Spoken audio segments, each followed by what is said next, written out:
This needs to stop. This Vladimir Guerrero Jr. and Toronto Blue Jays drama is just not a good look heading into the season, and a new report dropped that the Blue Jays were ready to offer a contract similar to what Vladdy was looking for ahead of the start of the regular season for the Blue Jays.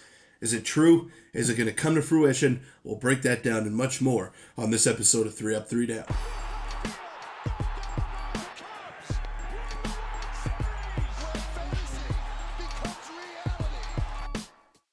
Welcome in, everybody, to 3 Up, 3 Down. I'm your host, Peter Vrionis, and the Vladdy Jr. saga continues to get interesting as we are just days away from the start of the regular season for the Toronto Blue Jays and the rest of Major League Baseball, as the Dodgers and Cubs, they just wrapped up their Tokyo series today. Clean sweep by the Dodgers. Shohei Ohtani hit his first home run of the season, and just another interesting game at the Tokyo Dome. First appearance for Roki Sasaki. Back-to-back Japanese starters for the Dodgers. You had Yamamoto in game one. You had Sasaki here in game two, who struggled a little bit, but still got out of there with a Dodgers W. So that was nice to see in his debut.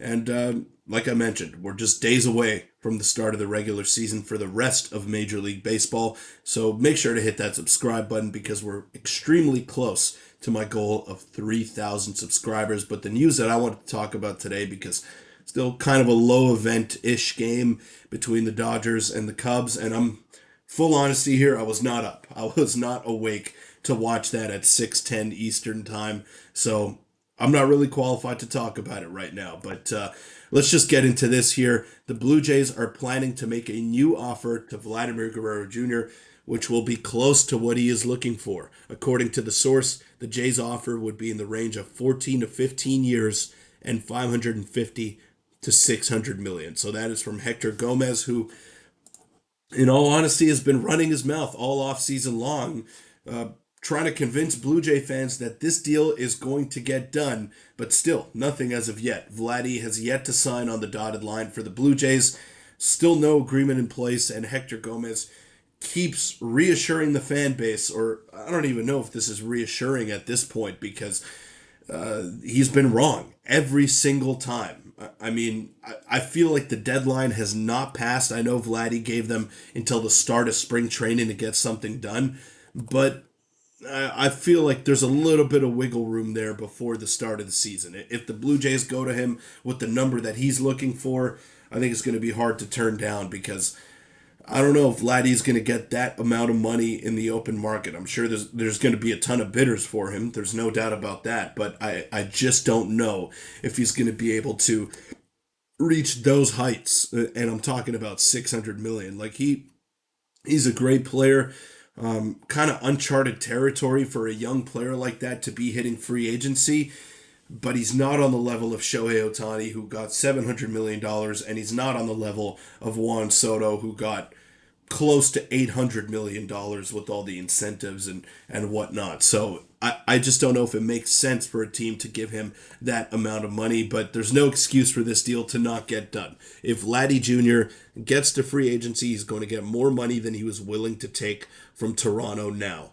So I don't know if that's necessarily true. I mean, that's kind of going against what I just said. But Jim Bowden seems pretty confident that there's going to be an absolute bloodbath in free agency to acquire the services of Vladdy. So I don't think that that's where we're headed.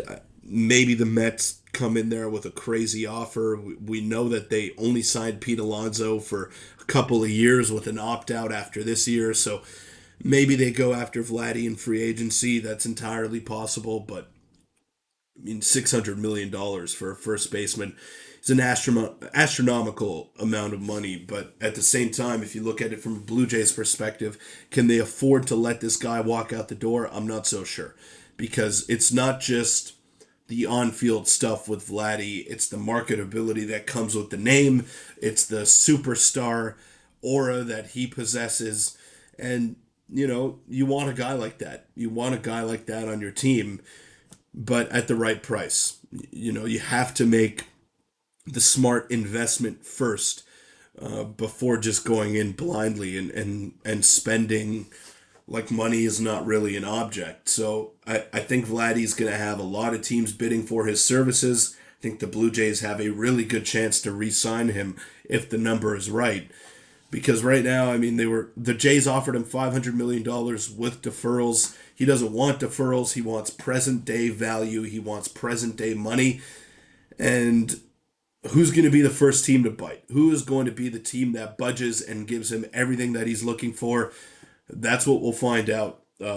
Hopefully before the end of the season, before the start of the season, I should say, between him and the Blue Jays. But if not, then we're going to get some very interesting discourse in the offseason. And I know Vladdy may be regarded as a top free agent, but I don't think he is. I think Kyle Tucker will be the highest paid player in free agency for this upcoming season.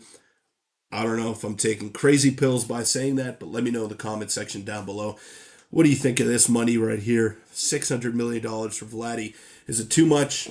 Is it just right? Or is it underpaid? Let me know in the comments down below. And do you believe that the Blue Jays will get a deal done? That'll wrap it up.